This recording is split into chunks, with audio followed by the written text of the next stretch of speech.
saya ketemu satu sistem franchise. Jadi saya ngikutin seminar karena saya suka belajar.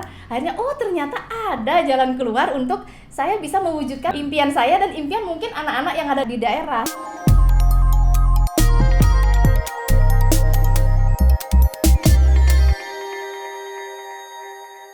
Hai, saya Tom MC Ifle, founder Top Coach Indonesia. Hari ini kita beruntung sekali bisa ketemu dengan founder salah satu bimbingan belajar terbesar di Bali.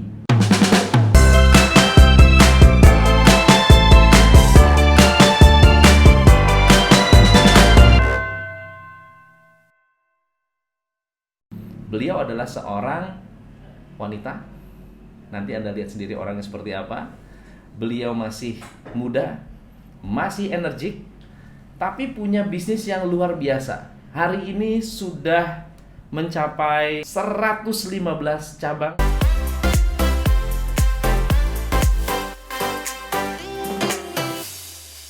So, mari kita sambut Miss Ami. Hai Miss Ami, apa kabar? Baik, Coach. Wah. Dahsyat. Miss Ami ini bisnisnya apa sih sebetulnya? Bisnis saya adalah sebuah kursus baca tulis. Kursus baca tulis. Iya, kami memiliki satu program yang namanya Cara Baca Ajaib, di mana hanya 1 jam anak-anak udah jago baca cerita. Gimana tuh caranya bisa membuat anak 1 jam bisa baca cerita? Umur berapa? Umur 3 tahun bisa sampai 7 tahun, tergantung Umur 3 tahun kebutuhannya. sampai 7 tahun. Ya. Sudah berapa lama bisnis ini? Awal saya membangun bisnis itu tahun 2007, Coach. Tahun 2007 Ya, tahun 2007. baru pertama kali Pertama buka. kali mulai privat dari rumah ke rumah. Awalnya sih sebenarnya bukan spesialis di bidang baca tulis ya. Oke. Jadi saya umum mengajarkan mata pelajaran, tetapi di sana saya melihat ada sesuatu yang menarik. Ketika anak-anak kurang bisa memahami pelajaran, ternyata bukan karena dia tidak bisa, tapi karena pondasinya yang mereka belum miliki, yaitu membaca. Boleh cerita nggak backgroundnya Miss Ami itu apa? Kalau saya sendiri adalah sarjana arsitektur. Wow, sarjana arsitektur. Nggak ada Ya. hubungan sama sekali dengan Pendidikan. Loncat apalagi jauh. anak lagi ya. Ya, betul. Jadi saya melewati masa-masa di dunia arsitektur itu 6 tahun, Coach. 6 tahun. Wow. Ya, tapi setelah saya tamat ternyata saya menemukan bahwa mungkin dunia saya bukan di kearsitekan gitu ya. Terus akhirnya saya mulai mencari bisnis A, bisnis B, semua bisnis saya coba semuanya, tapi saya merasa hidup ketika saya mulai mengajar. Oke, so jadi apa yang membuat Miss Ami merasa hidup ketika mengajar? Apa yang membuat jatuh hati dengan bisnis ini? Jadi ketika melihat anak ini dari yang mereka nggak bisa gitu, kemudian jadi bisa karena metode yang saya ciptakan, karena proses yang saya sampaikan gitu ya. Jadi itu ada suatu kebanggaan tersendiri yang akhirnya saya merasa itu nggak bisa dibayar dengan uang gitu. Ya? Padahal dulu saya tuh dibayar misalkan privat 1 jam gitu, saya kebablasan ngajarnya 3 jam gitu. Tapi kan sebelumnya pasti bukan karena memang punya skill mengajar lalu kemudian tiba-tiba mengajar. Apa sebetulnya yang melatar belakangi bisnis ini? Ceritanya gimana? Awal banget tuh bagaimana? Awal banget ya. Sebenarnya dari kebutuhan sendiri sih, Coach. Kebutuhan apa? Iya, kebutuhan waktu itu anak saya kan baru berusia sekitar 5 tahun. Jadi mau masuk sekolah dasar ternyata belum bisa diterima karena umur yang pertama, yang kedua karena kemampuan membacanya masih kurang. Gitu. Karena keterdesakan itu akhirnya saya mencoba, karena waktu itu saya kan masih nggak kerja ngapa-ngapain, bisnis juga belum ada. Akhirnya saya fokus untuk mengurus anak. Terus saya mencoba sendiri untuk menemukan satu sistem di mana sih kenapa bisa membaca itu dianggap sebagai sesuatu yang memberatkan, yang drilling gitu. Akhirnya setelah saya coba ketemu deh, saya merasa kok ajaib banget, saya bisa ngajarin anak saya dalam waktu yang singkat gitu.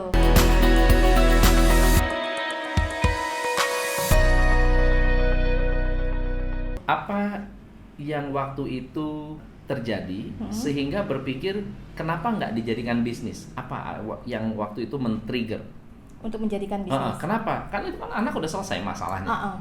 Tapi apa yang akhirnya membuat ini jadiin bisnis aja deh? Iya. Apa tuh?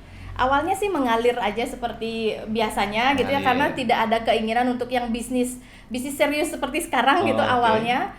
Tapi karena permintaan coach, begitu anak saya dilihat hasilnya, terus orang tua, teman-teman gitu ya minta di privat, terus akhirnya begitu saya tahun 2010 mulai membuat kelas, itu yang bikin saya terharu dengan kondisi Anemon waktu itu.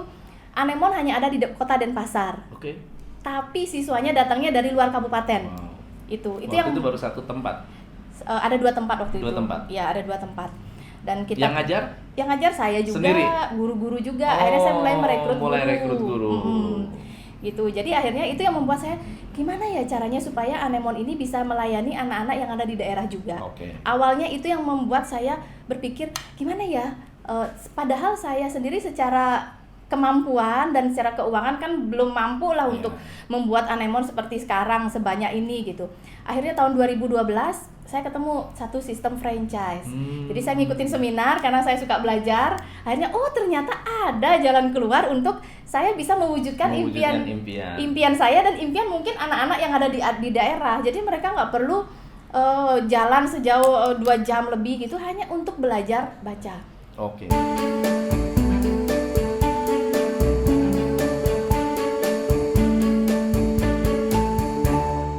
Impiannya apa sih waktu itu? Impian saya hanya gimana ya caranya supaya Anemon ada di Karangasem, Anemon ada di Bangli, Anemon ada di Bedugul, di tempat asal di mana anak-anak saya waktu itu tuh datang gitu. Oke, jadi itu visinya ya, iya. Visinya.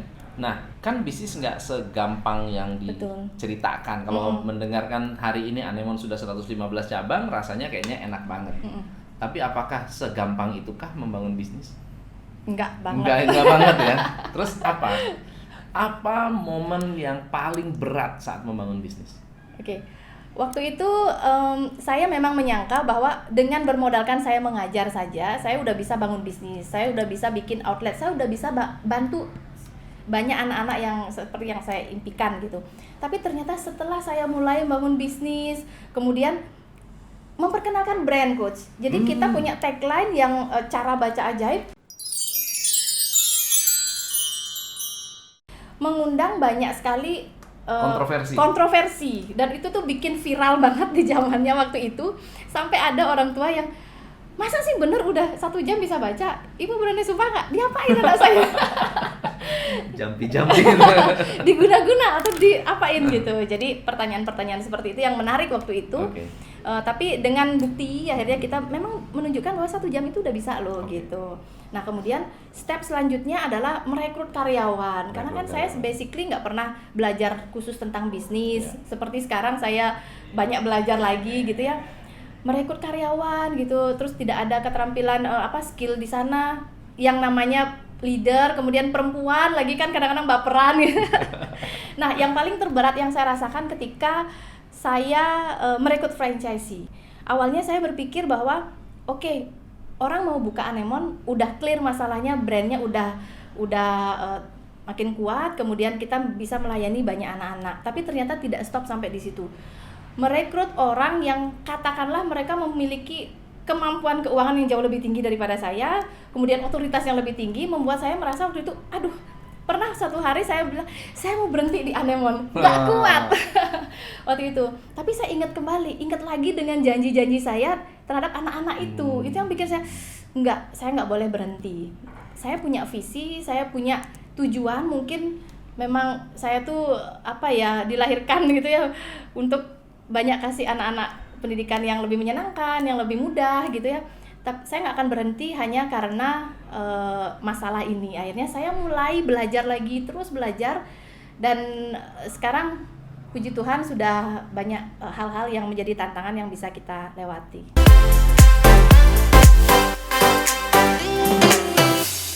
Boleh cerita nggak? Hari ini karyawannya ada berapa? Total ya, karyawan ada berapa? Dari dulunya berapa? Dulu waktu saya pertama kali, saya sendiri, kemudian saya punya 15 orang siswa dan itu sudah tidak bisa saya cover sendiri gitu ya. Akhirnya saya mulai merekrut karyawan. Di awal karyawan saya 3 orang. Karyawan 3 orang? Iya, karyawan 3 orang itu privat. Kemudian saya stop privat, saya mulai bikin kelas. Bikin kelas karyawan juga sekitar 5-10. Nah, kemudian mulai bertambah dengan seiring bertambahnya cabang, sekarang sudah ada sekitar 350 karyawan. 350 dari 3 ke 350. Iya. Berapa jumlah siswanya? Dengerin ya, kaget nanti. Satu tahun 57.000. 57.000. Banyak kan?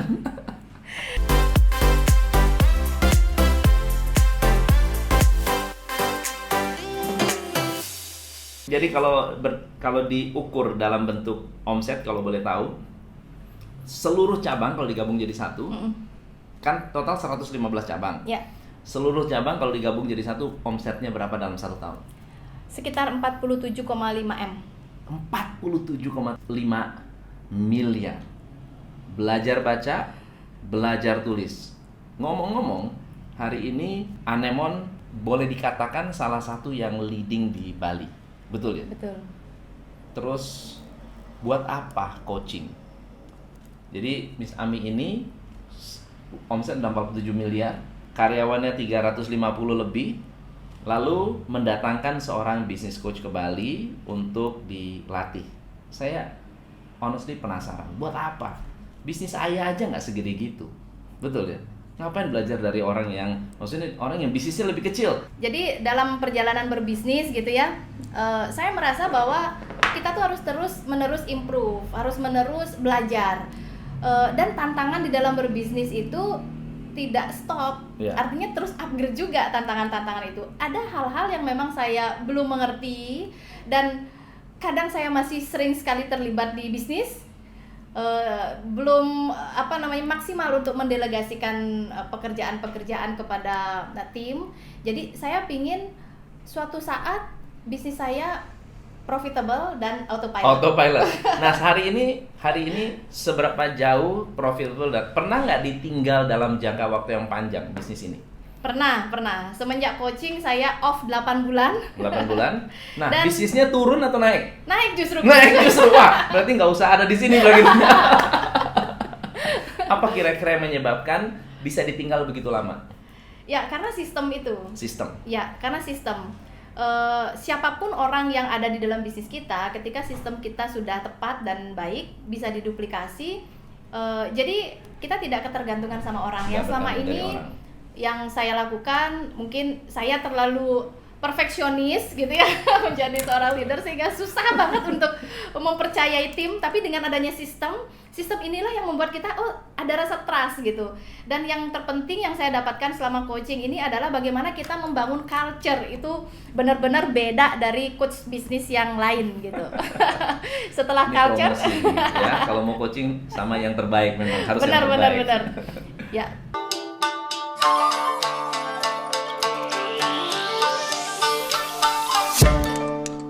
Nah, ada satu pertanyaan yang cukup penting ya. Sebelum coaching, berapa jumlah outletnya? Ingat nggak waktu itu? Sekitar akhir tahun 75 ya? Tahun 2017? 2018 mulai coaching. Kan akhir 2017 ya, kan? 75, betul ya? 75. Lalu di hari ini 115. Jadi 75 ke 115 40 outlet dalam 1 tahun. Buat saya ini bukan prestasi seorang coach karena tidak menyentuh sama sekali keputusan tadi. Mau berapa cabang. Tapi ini adalah kekuatan dari seorang leader yang memiliki leadership yang hebat, kekuatan dari tim yang kerjanya mati-matian banting tulang. Jadi 75 outlet dalam jangka waktu bisa dikatakan berapa tahun? 12. Dalam 12 tahun. Lalu kemudian dalam 1,5 tahun bisa 40 cabang. Ini bukan sesuatu yang sifatnya kebetulan. Ingat loh, itu adalah sebuah upaya seorang leader mensistemasi bisnis, menduplikasi proses, kemudian menciptakan mesin namanya profit generator. Nah, boleh nggak cerita apa sih misi dari Anemon ke depannya? Kan udah punya market yang bagus, udah punya tim yang banyak, sudah punya revenue yang bagus. Terus udah puas atau sudah cukup atau masih belum cukup? Kalau saya belajar dari Coach Tom, ketika kita kondisi di atas itu kita nggak boleh stop gitu ya. What next gitu ya pertanyaannya. Jadi sekarang kita katakanlah sudah bisa memimpin market di Bali ya. Tapi kan itu tentunya tidak akan stop karena impian saya adalah ada di setiap kota di seluruh Indonesia dan harus jadi yang terbesar di kota itu. Dengan demikian jadinya anak-anak yang ada di seluruh Indonesia bisa merasakan dari produknya Anemone gitu. Ada mungkin undangan buat teman-teman yang pengen menjadi master license atau master franchise. Nyari master franchise nggak, Badu? Yes. Nyari master franchise, good. Silakan. Kalau mau mencari master franchise harus kemana? Syaratnya apa? Dan kira-kira harus hubungi siapa? Nah, tahun 2019 sekarang ya, kami dari Anemone membuka kesempatan bagi Bapak Ibu yang ingin ada Anemone di daerahnya masing-masing. Bagaimana kita bisa memberikan pelayanan lah kepada anak-anak di sana, membuat bisnis ini semakin memberikan manfaat yang besar. Jadi ini tidak banyak yang akan kita launching ya karena eksklusif ya. Betul. Jadi mungkin tidak akan mudah untuk bergabung karena ada keterbatasan wilayah juga, betul ya? Yeah. Ada keterbatasan wilayah dan yang dicari adalah franchise atau master franchise yang memang punya komitmen untuk mengembangkan daerah tertentu. Jadi kalau di Bali sendiri dalam 12 tahun bisa mencapai 115 cabang. Kalau melihat sistem yang dijalankan yang dikatakan sudah bisa diskalakan ya, di scale up. Jadi dibuat skala besar terbukti dalam 1,5 tahun bisa membuka 40 cabang. Berarti mesinnya ini sudah berjalan dengan baik. Nah, saya sendiri sebagai pelatih dari Miss Ami sebenarnya melihat potensi Anemone. Kalau saya melihat cara mengajar guru-gurunya, ya, kemudian cara guru-gurunya benar-benar menuangkan kasih sayangnya kepada anak-anak ini, memiliki budaya yang benar-benar di luar dari pikiran saya sebelumnya. Saya bilang sama Miss Ami, harus gedein di Jakarta, harus dibuka di tempat lain.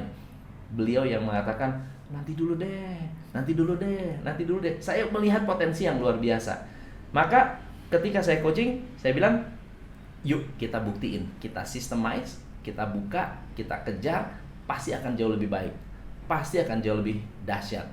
Dan kenyataannya hari ini kita sudah bisa menghitung bahwa potensi market untuk bisnis ini masih sangat-sangat besar sekali, gitu. Dan mungkin Miss Ami bisa kasih tahu musik konteks siapa? Oke. Bagi Bapak Ibu yang ingin berminat mengetahui master franchise atau master license lebih lanjut, bisa hubungi kami di 085 101 92 92 904. So thank you so much teman-teman. Thank you so much Miss Ami. Terima kasih Coach. Manfaatnya sangat luar biasa sekali dari pengalamannya, dari strateginya, dan juga dari intisarinya. Kalau saya menyimpulkan dari diskusi kita hari ini, nomor 1, ketika Anda berbisnis, kita harus memiliki passion terhadap bisnis kita. Yang kedua, jangan hanya mikir diri sendiri, tapi mikir untuk membuat orang lain mendapatkan manfaat. Yang ketiga adalah nggak usah menyerah. Yang keempat, harus jalankan dengan sistem. Karena sistem yang akan memberikan Anda kebebasan waktu, kebebasan uang, bahwa bisnis ini bisa profitable. Dan yang terakhir adalah keep growing. Miss Ami ini nggak pernah berhenti sekolah, nggak pernah berhenti belajar, nggak pernah berhenti ikut seminar. Meskipun dari Bali-Bali ke Jakarta kemana-mana, dia benar-benar seminar hunter.